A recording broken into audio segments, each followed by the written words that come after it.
The men who built the pyramids didn't live long. Most died by 30, spines crushed, bones twisted, limbs broken from hauling stone. But here's the shocking part. They weren't slaves.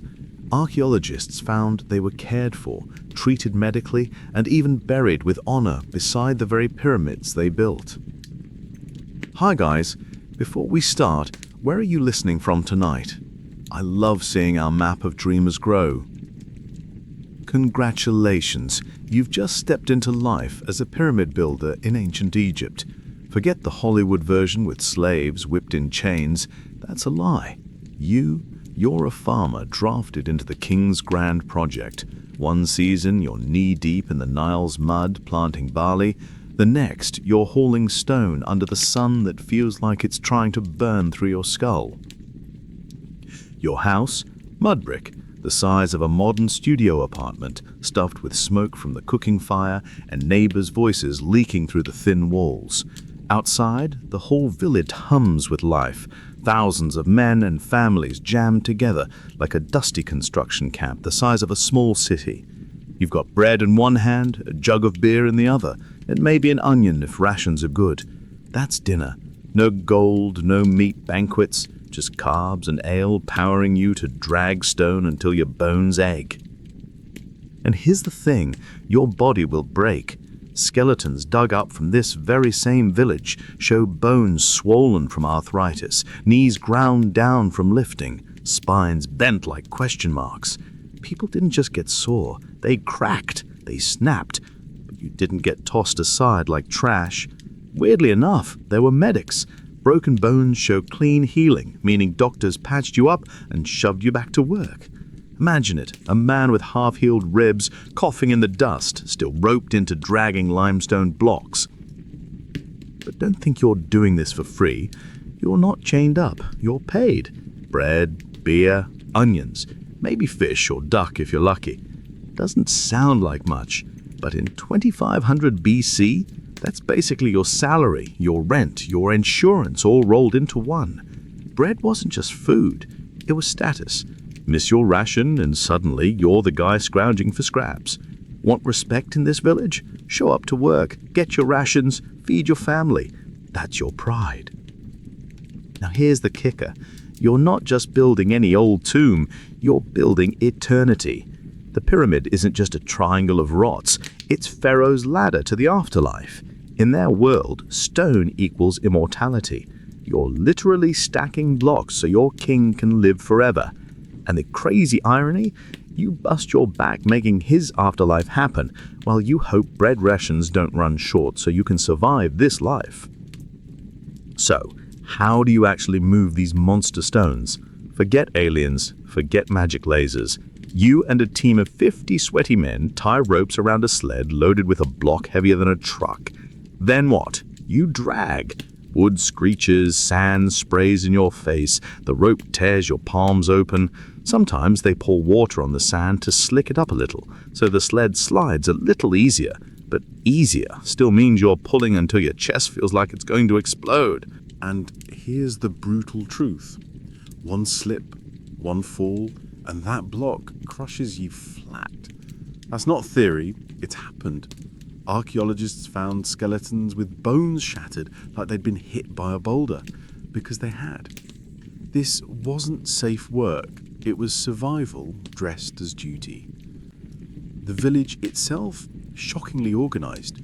Streets, bakeries, breweries, storage rooms, basically a mini city built just for you and your fellow workers.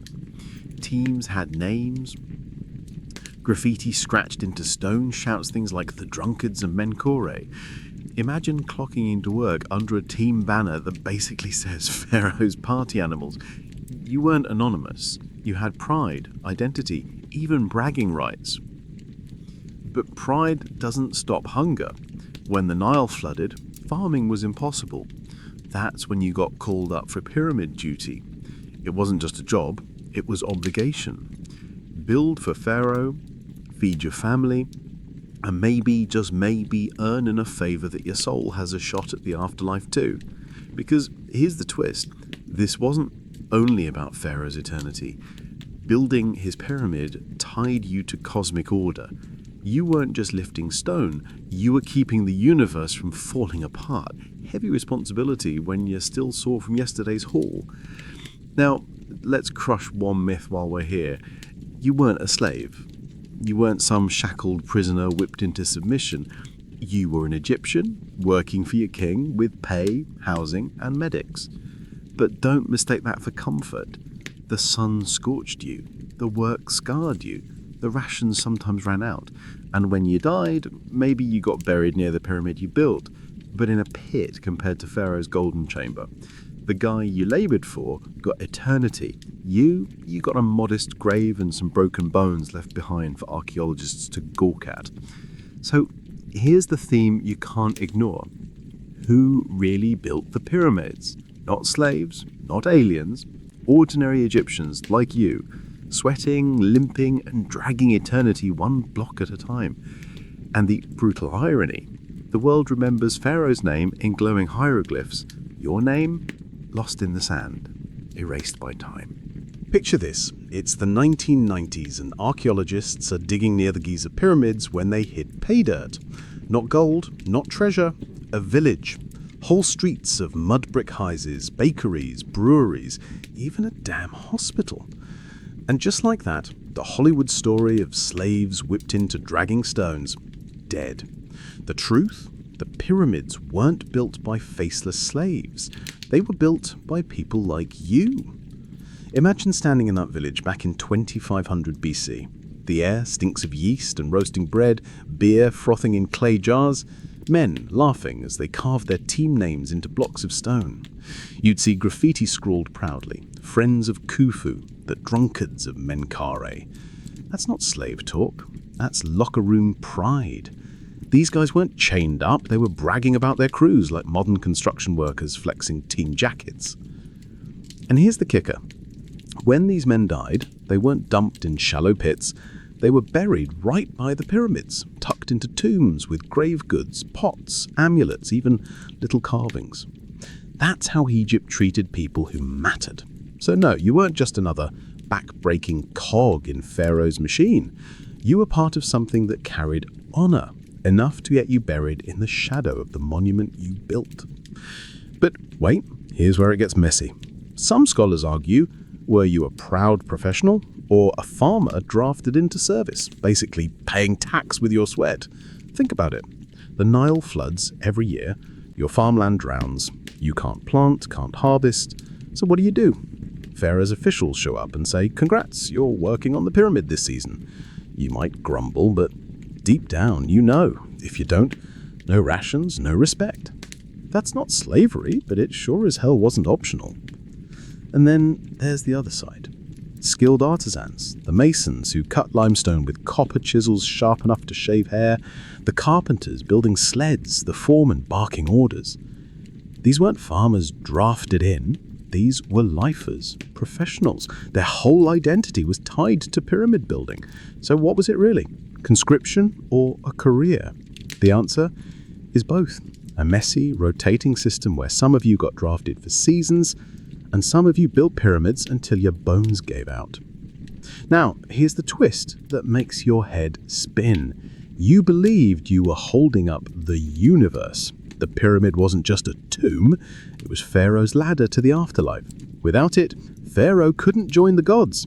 And if Pharaoh failed, Egypt failed. Crops wouldn't grow, the Nile wouldn't flood, the world itself could collapse. So when you dragged that sled across the sand, it wasn't just work, it was religion. It was cosmic insurance. But let's not romanticize it too much. Your knees screamed, your back cracked, your body carried scars you never asked for. The cemeteries groove it. Arthritis, fractured bones, torn joints. But here's the part that flips it upside down. You got patched up. Archaeologists found skeletons with healed breaks, meaning there were doctors on site. Imagine hobbling into a dusty clinic, ribs taped, then getting shoved right back to work.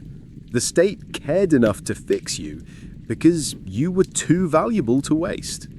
Still, inside your head, the debate never stopped. Was this pride or punishment?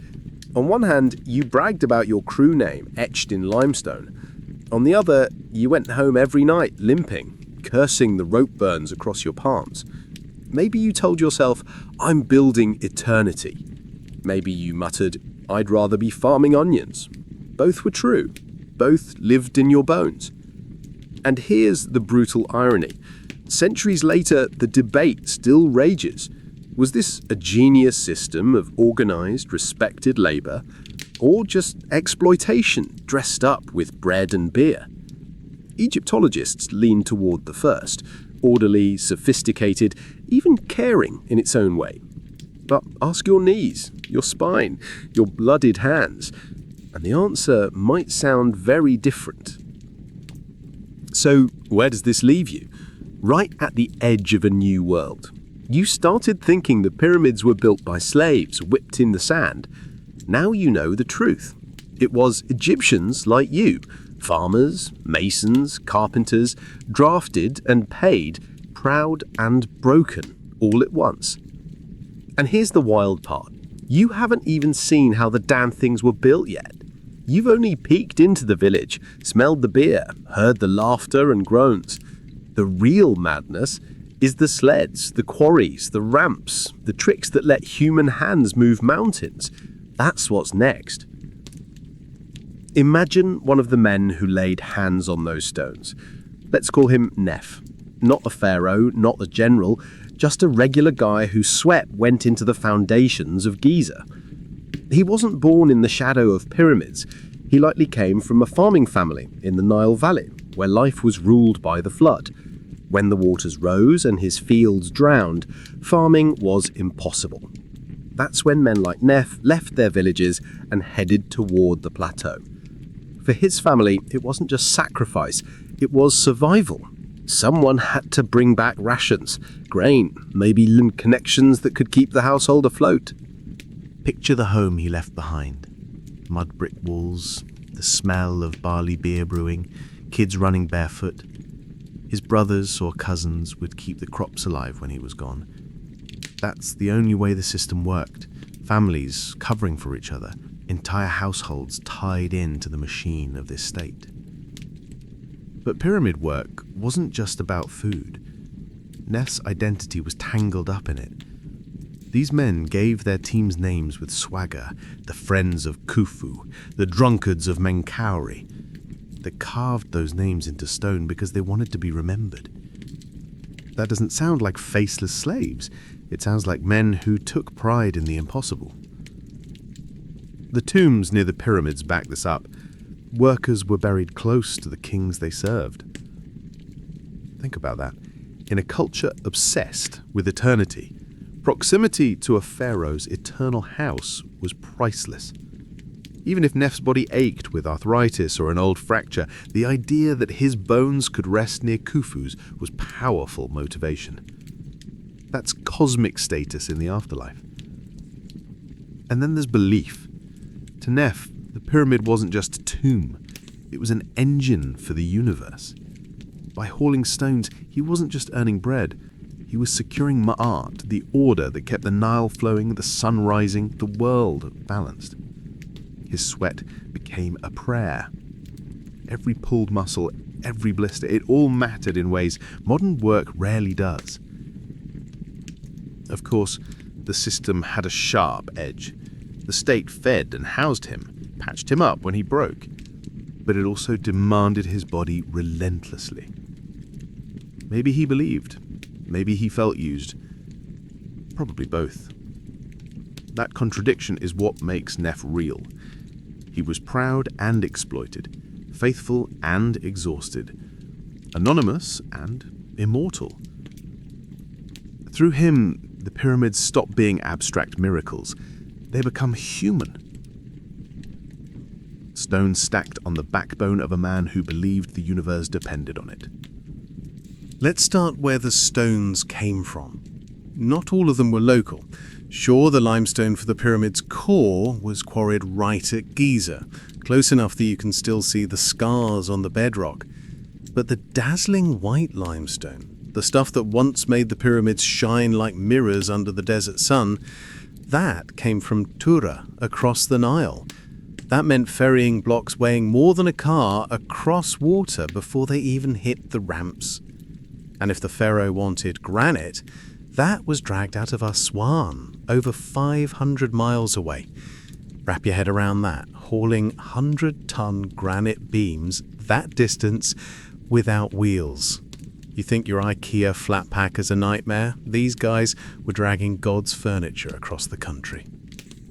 The tools were deceptively simple. Copper chisels for softer stone, dolerite pounding balls for granite. If you want a mental picture, think of men swinging melon-sized rocks again and again against solid granite until it cracked.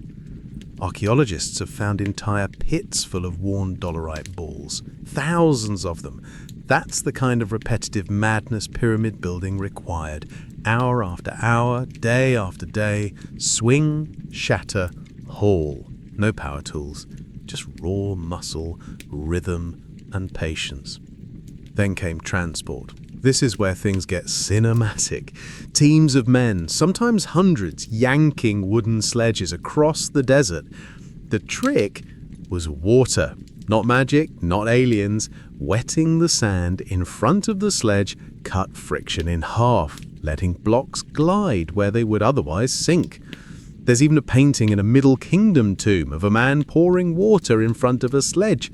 Egyptians weren't dumb, they hacked physics with buckets.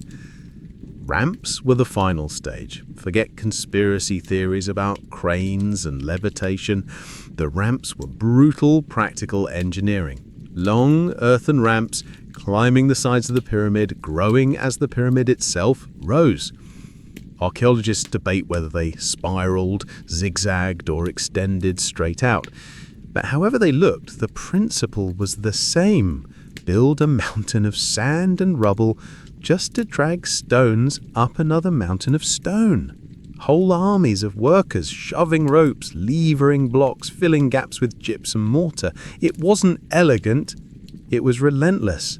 Now, step back for a second. None of this works without organization. This wasn't random chaos. It was military-level logistics. Crews of 20 worked under a foreman. Multiple crews formed a gang. Several gangs formed a file. That's thousands of men in a chain of command. And they weren't anonymous numbers. They had pride. Graffiti scrawled on blocks. The drunkards of Menkaure, the friends of Khufu, tell us these were teams with identity, banter, and bragging rights. Imagine being a young laborer, pulling rope until your hands bled, and then scribbling your crew's name on a block destined to be part of eternity. That was their version of a shout-out. But what about their lives off shift? That's where the workers' village flips the old slave camp myth on its head. Excavations at Hayt el Hurab show a whole planned settlement.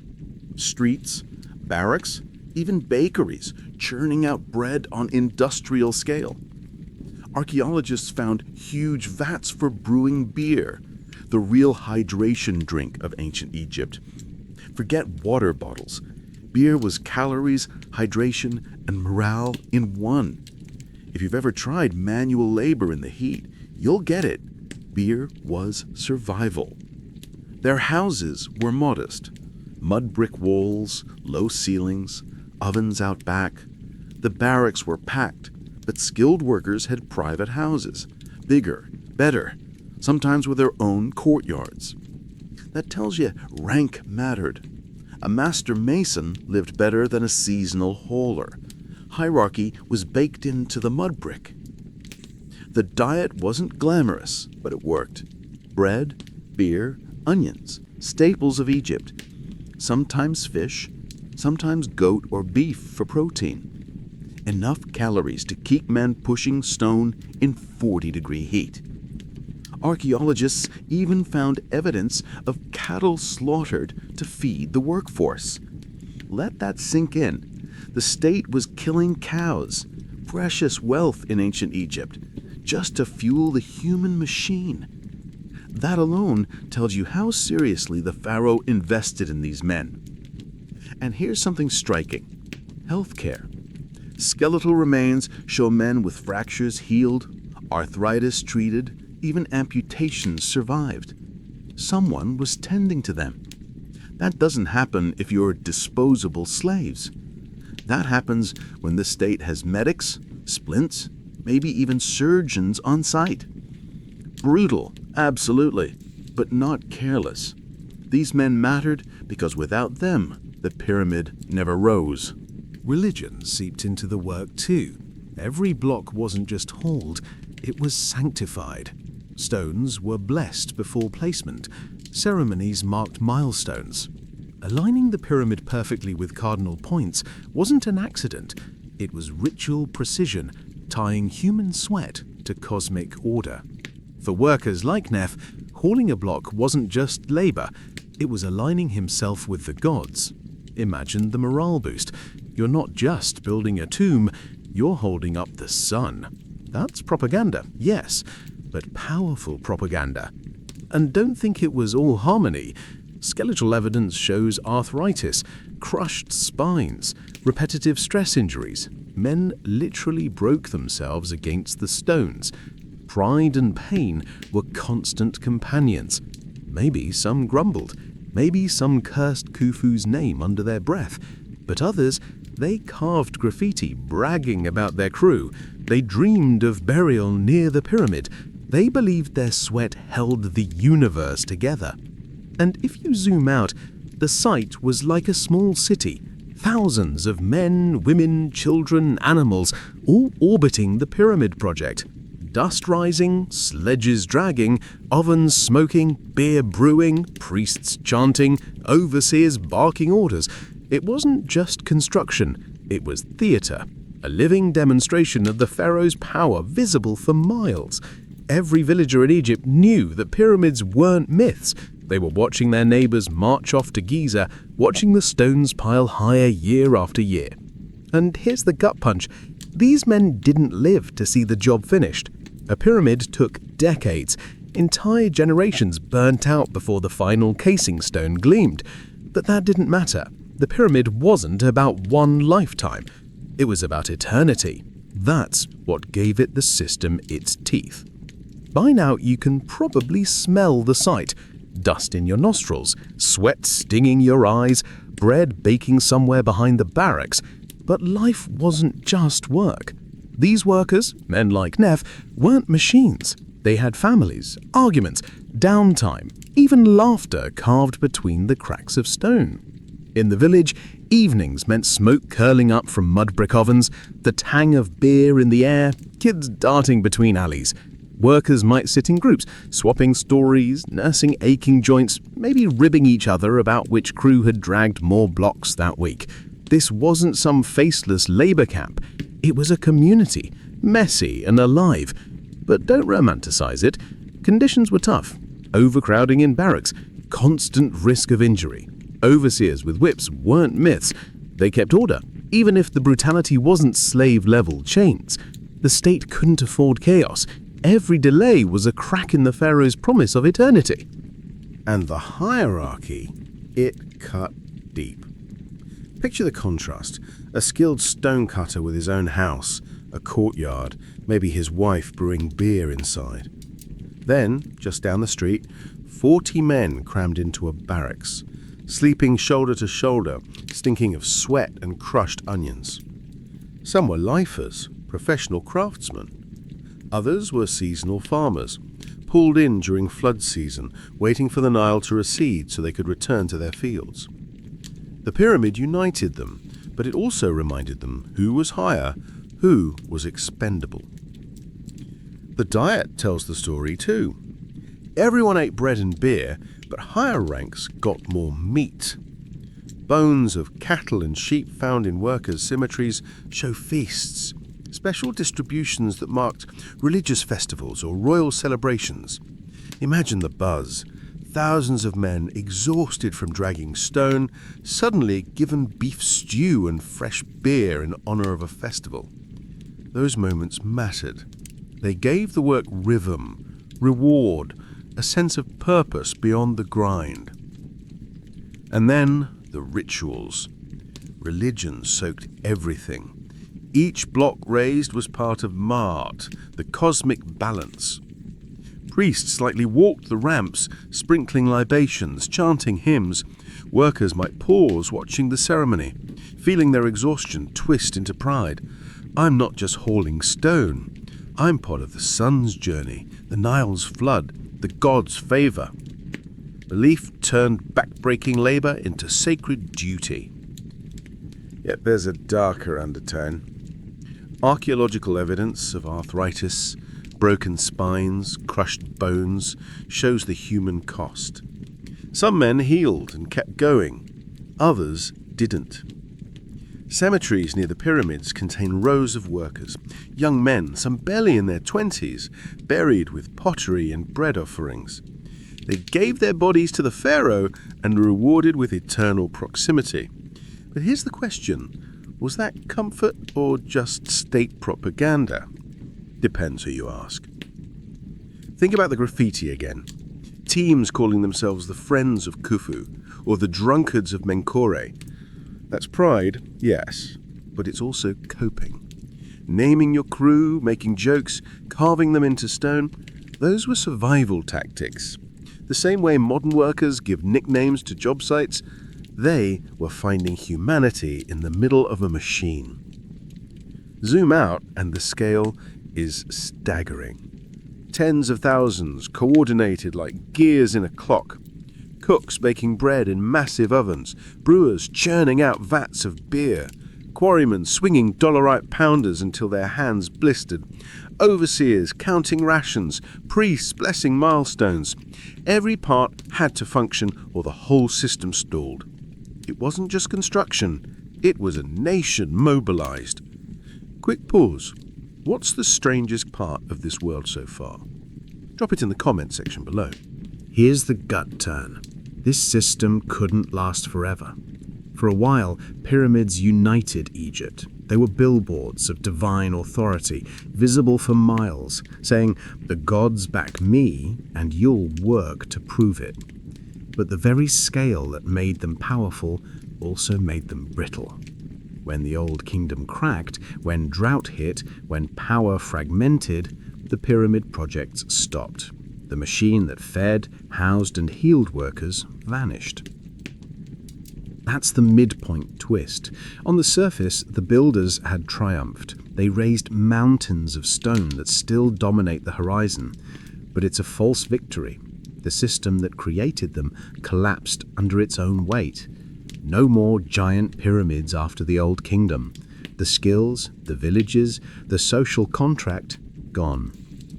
Workers like Neff became relics, their bones buried in sand, their sweat immortalized in monuments that outlived the system that birthed them. Think about that irony. The pyramids scream eternity, but the people who built them lived fragile, finite lives. They gambled on afterlife proximity to the king, but politically, their world was more fragile than they knew. For Egypt, pyramid building wasn't just engineering, it was identity. And when that broke, it signaled the end of an era. So when you look at Giza today, don't just see geometry and grandeur. See the human city beneath it. The baker wiping flour from his face, the brewer sweating over vats of beer, the foreman shouting at men to haul harder, the mason chiseling limestone by torchlight. Hear the arguments, the laughter, the groans of men with splintered spines who kept going anyway. That's the fun and the tragedy rolled together, the ups and downs of human grit under a system bigger than them. The legacy is double-edged. On one hand, they succeeded. The pyramids still stand, still inspire awe. On the other, their triumph masked collapse. What they built was eternal, but the world that built it was not. That's the paradox at the heart of the pyramids. Endurance carved out of fragility, eternity resting on broken bodies. And maybe that's why the story sticks, because behind the perfect triangles on the horizon are imperfect people, hungry, hurting, hopeful, proud.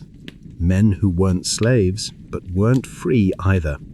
Men who lived and died for stone, but in doing so, they made themselves immortal in a way they never could have imagined. So next time you picture Giza, don't think of aliens or magic. Think of Neff, hands raw, back bent, carving his crew's name into a block. Because in the end, the pyramids aren't just monuments to kings, they're monuments to workers who refused to be invisible. The pyramid machine was massive, but not invincible. It depended on balance. Grain from the Nile, rations from the storehouses, authority from the pharaoh. Tip that balance, and everything the builders relied upon began to wobble. Start with the Nile. The river was Egypt's heartbeat, and when it pulsed strong, fields flooded, grain grew, and workers ate. But sometimes the floods didn't come, or they came too weak, too late. Sediment cores pulled from the region show the story in mud and pollen. Stretches of diminished Nile flow, creeping aridity that tightened food supplies. Imagine you're one of those builders, already exhausted from hauling blocks in the sun. Then the bread rations shrink, beer thins out. Your kids cry at night because their bellies aren't full. Suddenly the system that promised stability feels brittle. And it wasn't just bellies that paid. The very stones you were stacking were betraying you. Rising groundwater levels gnawed at the limestone. Salt crystals bloomed inside blocks, cracking and peeling them like sunburnt skin. You're told to keep building, but the monument itself is fighting back, weathering, splitting, demanding more maintenance while you're already stretched thin. Meanwhile, politics, the thing that was supposed to stay invisible, bleeds into your daily grind.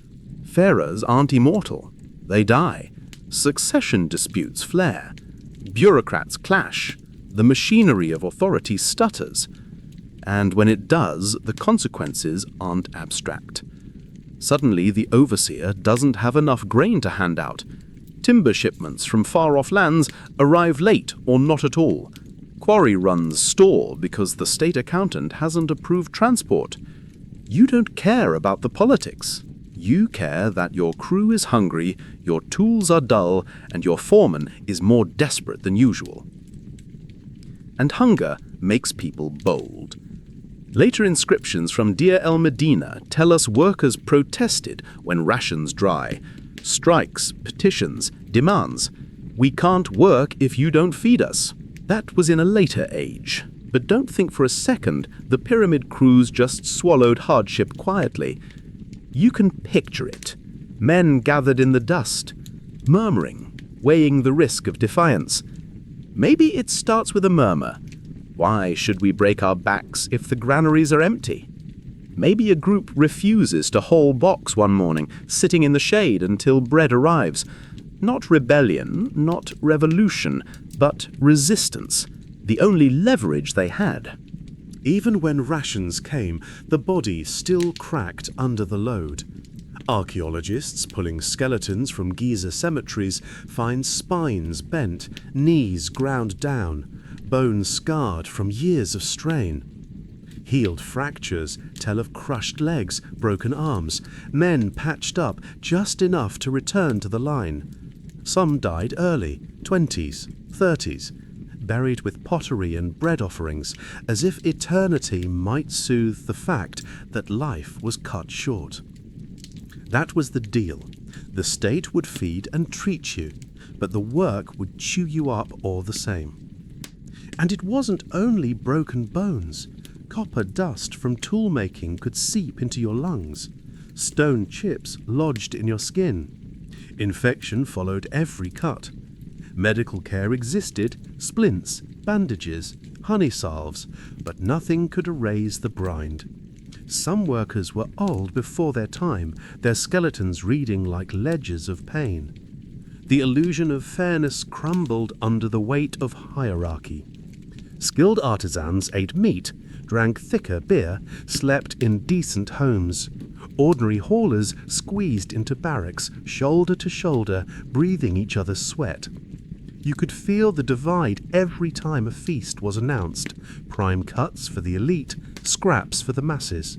Inequality was baked into the system, as sharp as the chisel against limestone. And still, the state demanded more stone, more ramps, more bodies. The forests cut for timber dwindled, quarries hollowed out, harder to reach. Each new project costlier than the last. What had once been triumphal, a mountain of stone rising from sand, now looked like strain. The monuments shrank in ambition as the state's purse bled dry.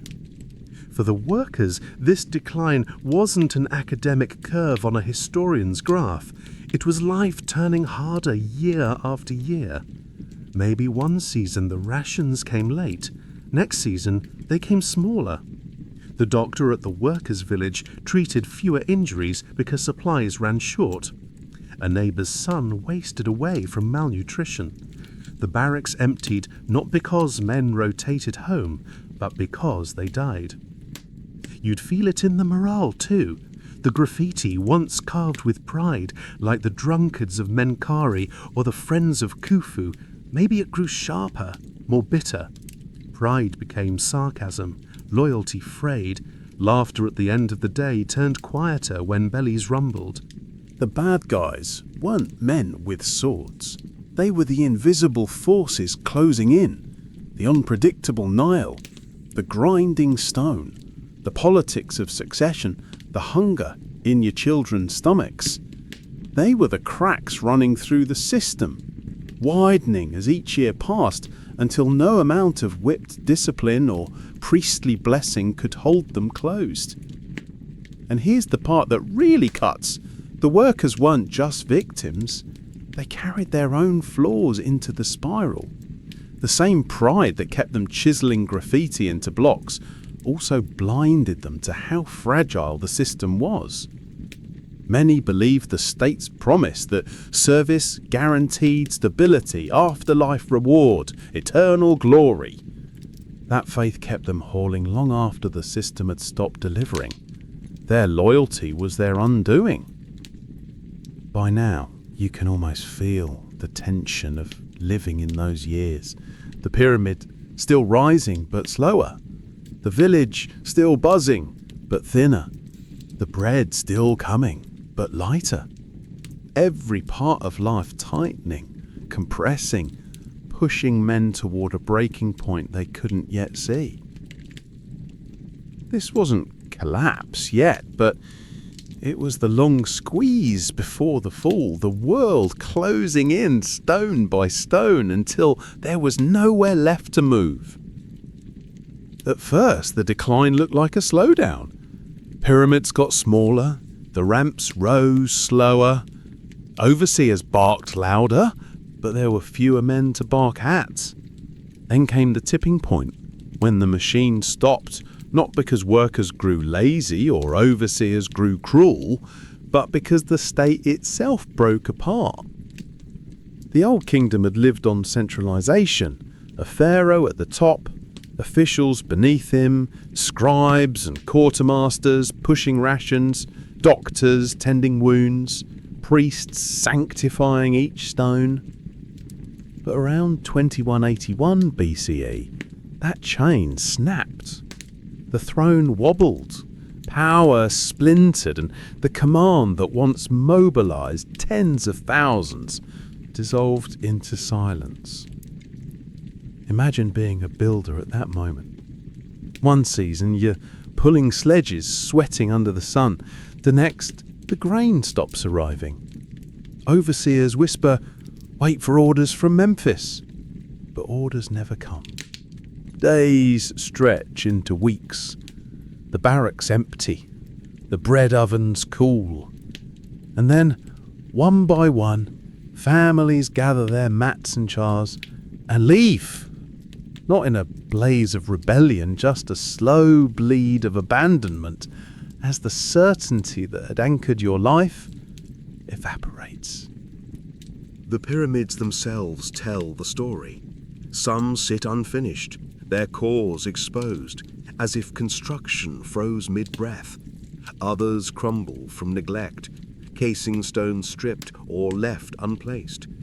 The great monuments that had once been engines of unity now stood as hulks of failure, giant reminders of promises unkept. For the builders, this wasn't just the job lost. It was security ripped away. The rations that once guaranteed survival dried up. The healthcare that patched broken bones disappeared.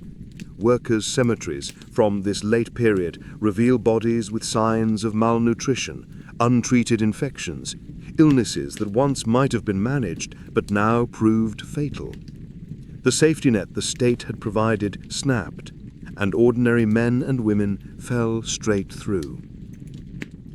And here's the part that stings the most. The builders had believed they were part of eternity. Their labor was supposed to anchor cosmic order, Ma'at itself, in stone. When the system crumbled, so did that world view. If the pharaoh couldn't guarantee stability in this life, how secure was the promise of the afterlife? Imagine the psychological collapse that followed the political one. The cracks weren't just in stone, but in faith. Temples that once blessed construction sites now faced their own shortages. Priests argued, provinces squabbled, petty kings carved their own power bases. Egypt didn't fall to foreign invaders, it collapsed inward, eaten alive by famine, decentralization, and despair. The workers bore that collapse in flesh and bone. Maybe your children, once fed from state granaries, now begged for scraps from failing harvests. Maybe your father, who had once been treated for a fractured leg, now lay crippled without aid. Maybe your wife sold family goods for bread, or your village splintered as neighbors fought over dwindling resources. Archaeology captures fragments of this pain. Graves from the late Old Kingdom into the first intermediate period show higher incidences of malnutrition, shorter lifespans, diseases untreated. A community that had once stood as the logistical marvel of the world, the pyramid village, withered into ghost towns. Mud brick walls collapsed, ovens went cold, streets emptied. Even the monuments, once defiant symbols of eternity, betrayed the workers who built them. Rising groundwater ate at their limestone. Salt weathering split their blocks. Without maintenance crews, pyramids began to peel, their polished white casing falling away, revealing the rougher hearts inside. It must have felt like betrayal, eternity itself dissolving in front of your eyes. And yet, in those final years, some still clung to pride. Cemeteries near Giza hold tombs of skilled workers buried with small pyramids over their graves, miniatures of the giants they once built. It's almost tragic. A mason with worn-down knees and scarred bones, dead in his 30s, buried beneath a tiny pyramid, as if to say, "I mattered. I built the great ones. Remember me." But history had already turned the page. The collapse wasn't just economic or political, it was cultural. The pyramid had been Egypt's North Star, the axis around which religion, politics, and labor revolved. When that axis broke, the Old Kingdom identity broke with it. No more colossal tombs rising in the desert, no more mass mobilizations uniting farmer and artisan in a shared cause. Instead, chaos. Local rulers, hunger, division. The first great experiment in human monumentality ended not with a triumphant monument, but with silence. If you zoom out, you can see the larger arc. The very ambition that built the pyramids also sowed the seeds of collapse. The demand for stone, timber, and grain strained Egypt's economy.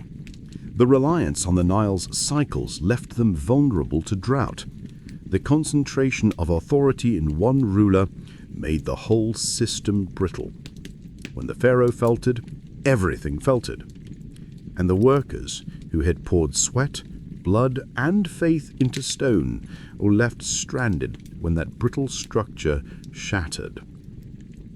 From the workers' perspective, the all is lost moment wasn't abstract history. It was standing in a half-empty barracks, bread ration gone, hearing the silence where the overseer's orders used to be. It was realizing that the monument you broke your body for would never be finished. It was carrying your family away from the ghost of Giza, back to a village that could barely feed you, and knowing deep down that the promise of stability, immortality, and divine order had dissolved into sand. That was the true tragedy. Not just the end of pyramids, but the end of belief. Imagine being one of the last pyramid builders when the silence fell. No orders, no rations, the grand ramps abandoned mid-slope. For years you've hauled blocks, believing the work tied you to eternity, your sweat feeding Pharaoh's immortality, your rations keeping your children alive, your cuts and bruises sanctified by Maat itself. And suddenly, the machine stops. You look at the half-finished stone mountain, and for the first time, it looks like a tomb not just for Pharaoh, but for your whole way of life. Nights must have been the hardest. No shouting foremen, no pounding sledges, just your thoughts. Did you waste your life breaking your back for a promise that crumbled faster than the limestone? Or was every pulled rope, every fractured bone still worth it because it gave you and your family a place in cosmic order? Egyptians didn't think of death as an ending. They thought of it as a crossing. And maybe, just maybe, some workers stared at those unfinished pyramids and told themselves, even if the pharaoh's eternity falls apart, maybe my soul can still rise. That quiet despair birthed something new. You can see it in the archaeology. The pyramid age died, but funerary texts once reserved for kings spread to common people. The afterlife was no longer a royal privilege. It became a human right. Tombs shrank, but belief deepened. The god Osiris stepped forward, not just for pharaohs, but for farmers, builders, artisans.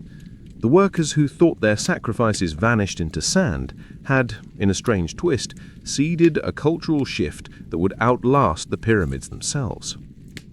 That's the revelation scholars see now. These men didn't just drag stones, they dragged Egypt into its next identity. They taught that eternity wasn't locked inside a single tomb. It was written into every ordinary life that carried faith, duty, and resilience forward. The stones may have stopped moving, but the meaning didn't. Out of collapse came transformation. Out of exhaustion came inclusivity. And the pyramid builders, men whose names are mostly lost, still carved Egypt's soul into history. Not in gold, not in granite, but in the very idea that a culture could fall, rethink itself, and rise again. The story of the pyramid builders doesn't end with sweat dripping down limestone or the thud of stone on sledges.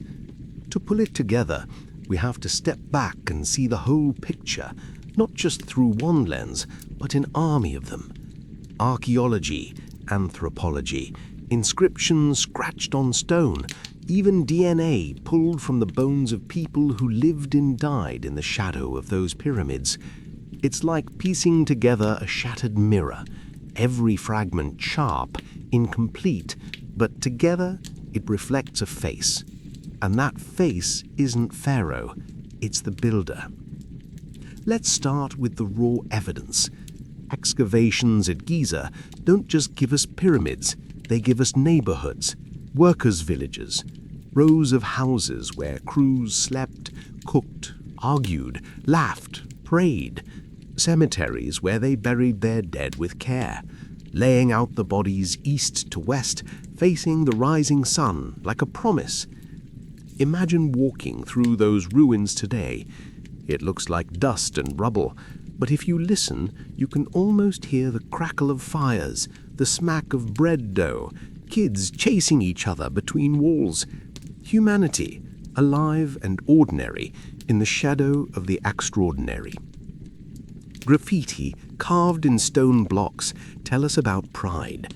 Crews gave themselves nicknames, the Friends of Khufu, the Drunkards of Menkaure.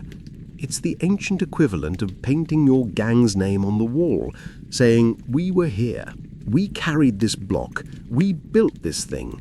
They weren't faceless, they had ego, humor, identity. You can almost see them ribbing each other as they scratched their names, laughing at the idea that anyone centuries later would bother to notice. And then there's the science. Forensic anthropology turns bones into testimony. Old Kingdom skeletons tell a story written in fractures and arthritis, the grooves of overused joints, the healed breaks that scream of brutal labor. But they also threw signs of medical care, bones that were reset, infections that healed. These people weren't disposable. They were treated, patched up, sent back into the dust. Their diet? Archaeobotanical remains reveal meals rich in bread and beer, calories to burn. But there was fish, meat, onions, dates. Not lavish, but not starvation either. This was fuel for endurance. A labor system that fed its workers because it had to, because dead men don't move stone. If you think this is just about the past, here's the twist. DNA is now in the game. Ancient genetic analysis has begun sketching the origins and health of these workers, showing diversity in where they came from, maybe different regions of Egypt feeding into the project. The workforce wasn't just one town's population dragged onto site. It was a microcosm of the kingdom, bound by the shared burden of eternity. But history never leaves things neat. There are shadows in the evidence. Were all workers volunteers? No one can say with certainty. Some were conscripted, seasonal workers pulled from fields when the Nile flooded.